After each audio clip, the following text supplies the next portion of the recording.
On est toujours au sommet de la mesure d'impact ici au Palais d'Iéna à Paris et j'accueille Nathalie Aubonnet. Bonjour. Bonjour. Bienvenue, vous êtes directrice du pôle inclusion, prévention et engagement AXA. Le thème de ce sommet, c'est ce qui compte vraiment et on va parler ensemble des protections juridiques, des violences faites aux femmes que propose AXA. Mais je veux bien que vous nous présentiez ce pôle inclusion, prévention et engagement que vous dirigez. Oui, alors c'est un pôle qui vient juste d'être créé justement pour pouvoir rassembler l'ensemble des engagements sociétaux que porte AXA dans ses contrats d'assurance en un seul endroit afin de gagner en impact auprès de la société, gagner en impact auprès de nos clients et gagner en impact auprès de nos collaborateurs. Vous avez un engagement qui est un engagement de long terme autour de cette thématique des violences faites aux femmes.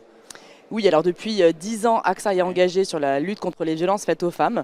Et plus récemment, on a innové puisqu'on a intégré une garantie d'assurance au sein du contrat d'assurance habitation pour pouvoir proposer du relogement d'urgence aux femmes qui sont victimes de violences conjugales.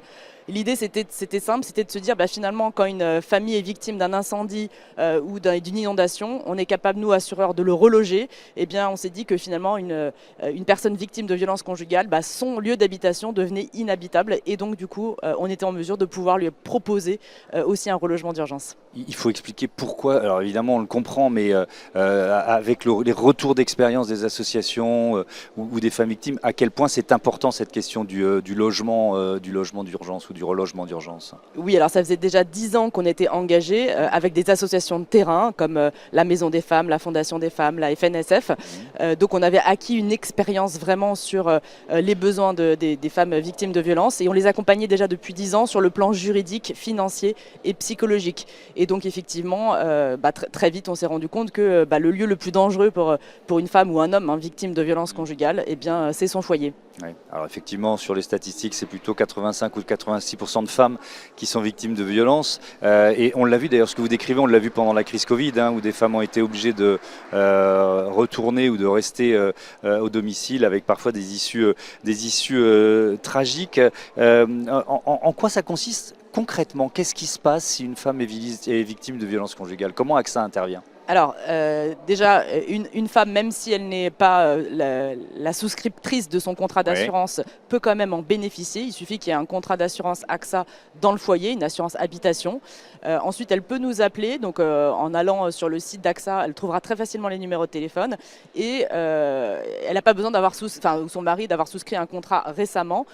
Tous les contrats d'assurance habitation c'est rétroactif. sont concernés. Tous les contrats d'habitation sont concernés. Voilà. Et donc, en un simple coup de fil, on va retrouver toutes ces informations. Et on a un processus extrêmement sécurisé de façon à ne pas la mettre en danger et que tous nos relations téléphoniques soient confidentielles.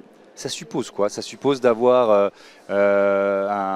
un panel de logements disponibles. C'est via les associations qu'elles vont être relogées? Comment ça va se passer? Alors non, nous on est en tant qu'assureur, on a l'habitude de travailler avec un bon nombre de prestataires pour pouvoir reloger, comme je disais, des victimes d'incendies, d'inondations, etc. Donc on utilise notre réseau filiale AXA Partners qui a lui-même un réseau et donc on utilise le réseau. C'est d'où l'intérêt de pouvoir se positionner sur des grands sujets de société comme ça avec en tant qu'assureur parce qu'on a cette légitimité, parce qu'on a cette expertise et ses moyens.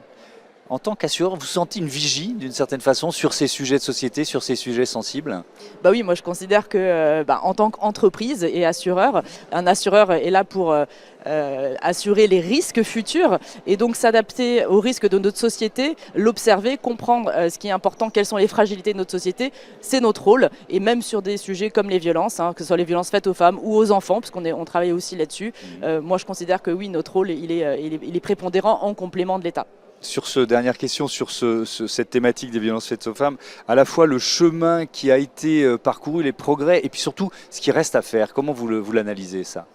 Alors effectivement, il reste beaucoup de choses à faire puisque même nous, sur le relogement d'urgence, on reloge une semaine, voire 15 jours parce que c'est prolongeable. Mais derrière, il faut absolument que des associations de terrain puissent prendre le relais.